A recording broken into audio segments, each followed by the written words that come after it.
अंगराज कर्ण, सूर्यपुत्र कर्ण के वे 5 गलतियां, ऐसी गलतियां जिसने अंगराज कर्ण को पूर्णतः बर्बाद किया और साथ ही साथ उसे दुष्ट, पापी, नीच, कायर क्या क्या उपाधि दिला दी।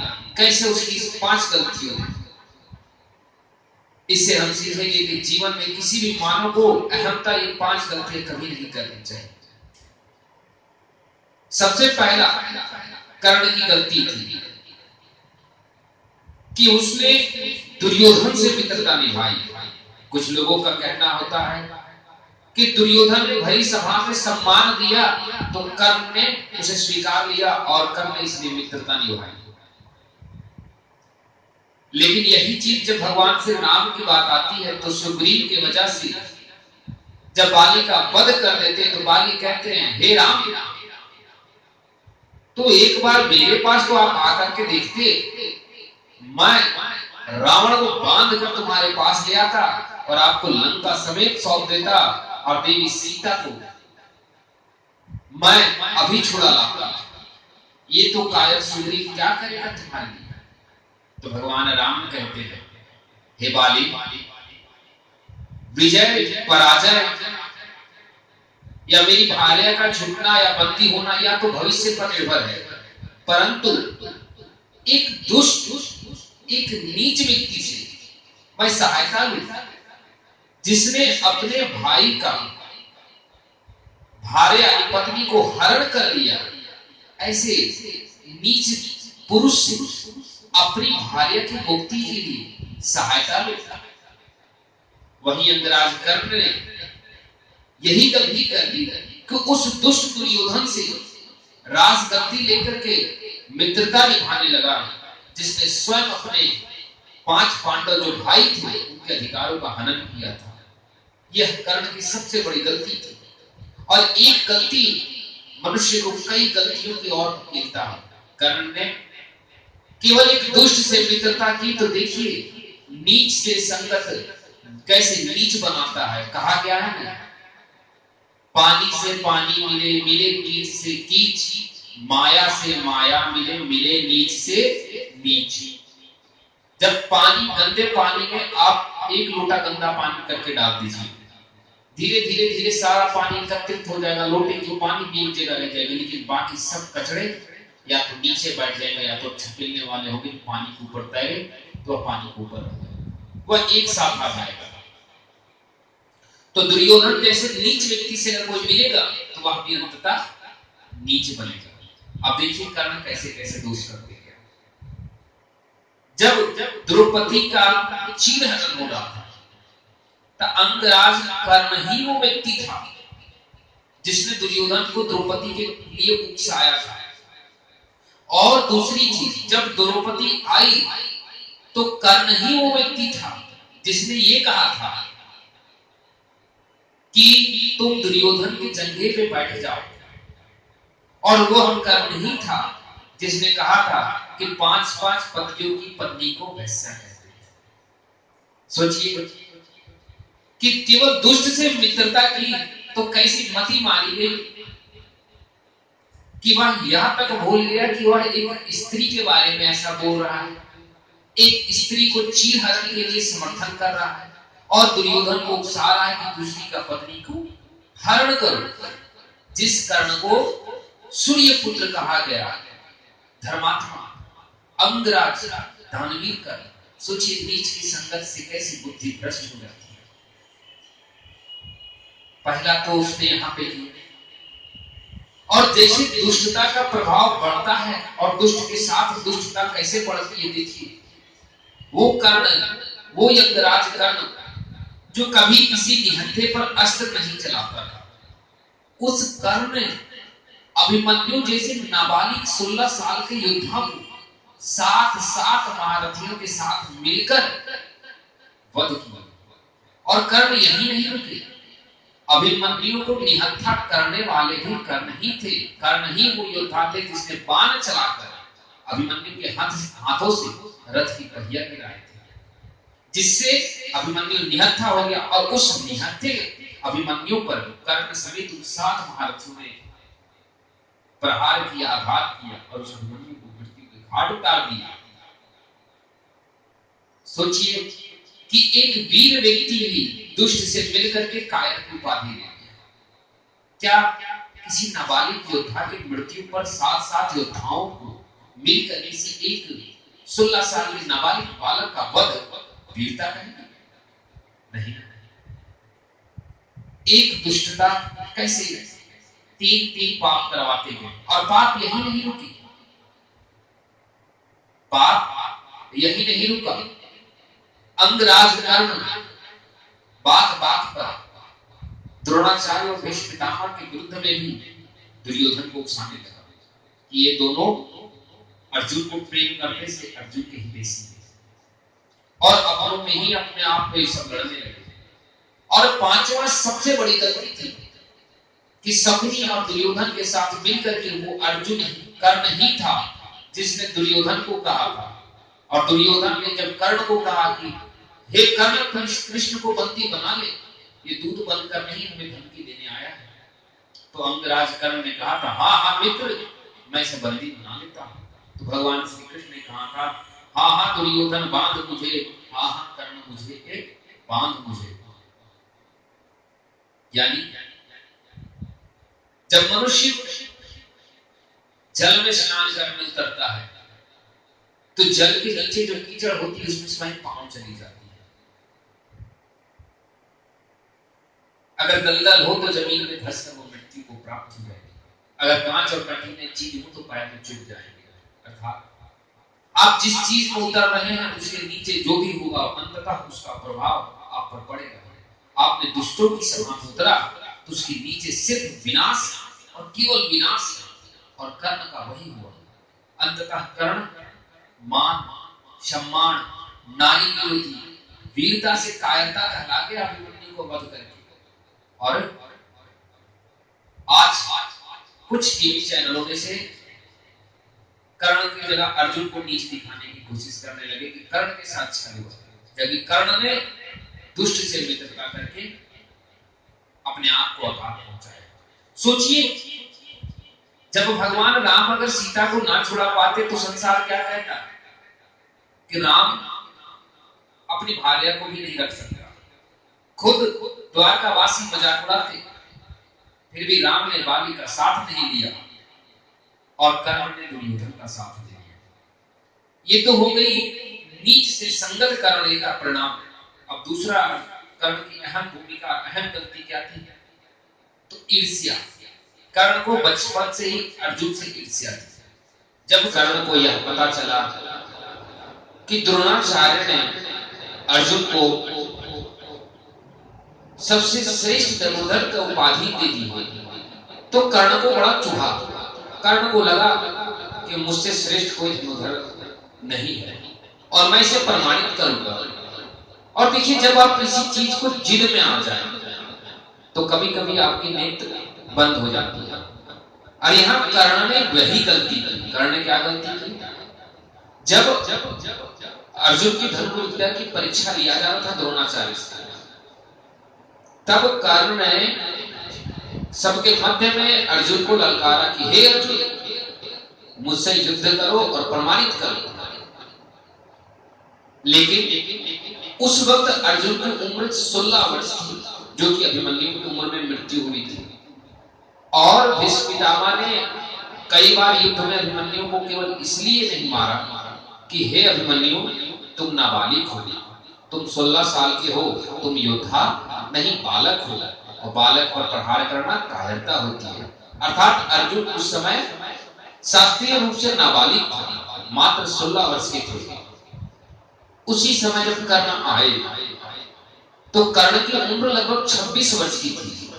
यानी कर्ण एक बालिग व्यक्ति थे, और एक बालिग व्यक्ति के द्वारा एक नाबालिग को ये धमकी देना कि आओ मुझसे युद्ध करके प्रमाणित करो, क्या ये सही था? कर्ण यह भूल चुके थे कि वह जिसे ललकार रहे थे वो कम उम्र का बालक था। पहला तो उन्होंने यहाँ गलती की। दूसरा, वे परशुराम से जब गुरु दीक्षा लेने गए तो उनके मन में केवल अर्जुन ही अर्जुन था, और जब द्रोणाचार्य ने बोला कि तो आपके कानों कुंडलों को देख के, हे कर्ण, आप ब्राह्मण के समान प्रतीत होते हैं, आपकी तेज मानो कोई तपस्वी ब्राह्मण की भांति है। तो भगवान परशुराम जी की इस वाणी को सुन कर्ण ने सिर्फ माथा को हामी भरवी बुला करके, जबकि कहीं कहीं शास्त्र कहता है कि कुछ ऐसे स्थान जहां पे आपकी मौन होने से झूठ बन जाए, वहां आपके मौन नहीं रहना चाहिए। और अंगराज ने यहां मौन रह करके मुस्कुरा दिया, जिससे द्रोणाचार्य भगवान परशुराम को लगा कि ये ब्राह्मण है, यही इनसे मिथ्या हुई और जिसकी वजह से श्राप मिला। और साथ ही साथ इनका तीसरा सबसे बड़ा गलती था अंगराज करने की, कि जब ये धनुर्विद्या की अभ्यास करते थे तब यह इतने जुनून में आ जाते थे, जिसे कहते हैं ना कि इतनी मेहनत करना, लगन लगाना कि आप संसार को जीत जाएं। उसी प्रकार से अंगराज कर्ण था। जैसे अर्जुन को केवल मछली की आंख दिख रही थी, उसी तरह कर्ण को केवल अर्जुन को पराजित कर धनुर्विद्या में श्रेष्ठ स्थान दिख रहा था। और वे जब धनुर्विद्या सीखने, जब अभ्यास करने लगे तो उन्होंने अनजानवश, जिसे उन्होंने नहीं ध्यान दे सके, और उन्होंने एक बाण चलाई जो एक कीचड़ में गाय का छोटा सा बछड़ा फंसा हुआ था, उसे जा लगा और वह बछड़ा मर गया। और कर्ण को गौ हत्या का दोष लग गया। और वह बछड़ा जिस ब्राह्मण का था, उस ब्राह्मण में आए और वह ब्राह्मण बोले कि हे अंगराज कर्ण, आपने जो यह कुकृत्य किया, इसलिए मैं आपको श्राप देता हूं कि एक दिन इसी प्रकार से कीचड़ में आपकी रथ की पहिया धसेगी और आपका विनाश उसी समय होगा। अब कुछ का कहना होता है कि नहीं, ये तो गलती है, गलती नहीं, यह दोष अपराध की श्रेणी में गिनती आती है। अगर कोई ट्रेनर, पुलिस वाला या आर्मी वाला हवा गोली चलाने के बजाय अगर कोई ऐसे स्थान पर गोली चलाए जहां कुछ लोग रहते हैं और किसी को लग जाए, तो आप क्या आप इसका समर्थन करेंगे कि वह ट्रेनिंग कर रहा था तो भैया गोली लग गई? तब तो सरकार, प्रशासन सब पर सवाल उठा। उसी प्रकार अंगराज कर्ण की दोष थी और इस दोष का उसे दंड मिला। अब आइए कुछ ऐसे नियमों को लेकर के चलते कि कैसे सनातन को बदनाम करने के लिए अर्जुन को कर्ण, कृष्ण को छलिया और कर्ण को कुकृत्यों के बाद भी श्रेष्ठ बताया गया। कैसे सनातन धर्म के अपमान के लिए सनातन विरोधी ज्ञान दिया गया। आज सोशल मीडिया से लेकर के अगर आप किसी भी न्यू जनरेशन के युवा युवती से पूछे, स्कूल के बच्चों से पूछे कि सच्चे प्रेम का उदाहरण दो, ट्रू लव का उदाहरण दो, तो आपको क्या मिलेगा?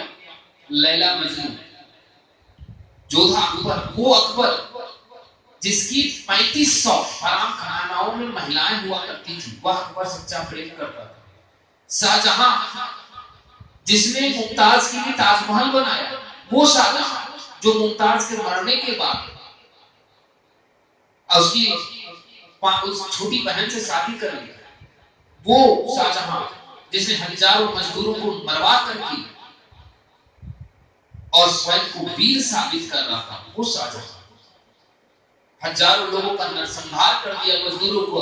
उसे यह दर्द नहीं आया कि इसका भी परिवार, इसका भी बीवी बच्चा होगा। क्या यह प्रेम था? प्रेम का उदाहरण आपको मिलेगा अनारकली और सभी। लेकिन दुर्भाग्यता देखिए कि हमारे यहाँ सबसे बड़ा प्रेम का उदाहरण कौन है? तो राधा कृष्ण। वो कृष्ण और वो राधा जो मथुरा और वृंदावन में रह करके मात्र 20 से 25 किलोमीटर की दूरी पर थे एक दूसरे से, परंतु ना राधा जी और ना कोई गोपियां कृष्ण से मिलने गई उस 100 वर्षों में। ना भगवान कृष्ण ने मर्यादा का उल्लंघन कर गोपियों से मिलने आए। ऐसे मर्यादित प्रेम को हमारे बच्चों ने नहीं पढ़ा। दुर्भाग्यता है कि हमारे बच्चों ने प्रेम को ही राम और सीता को नहीं पढ़ा कि कैसे जब सीता वन चली गई तो राम जी ने जमीन में गड्ढा खोद अपने अयोध्या में वन की भांति जीने लगे।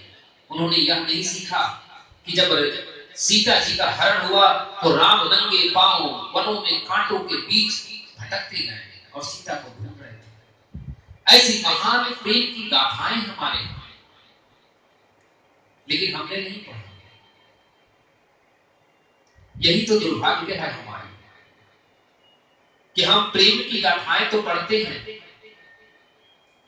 लेकिन केवल उनकी जिन्होंने प्रेम के नाम पर अय्यासी की, प्रेम को बदनाम किया और सनातन के विरुद्ध में ऐसी शिक्षा प्रकट कर दी गई वामपंथियों के द्वारा कि हमारे बच्चे आज इस प्रकार से पढ़ रहे हैं।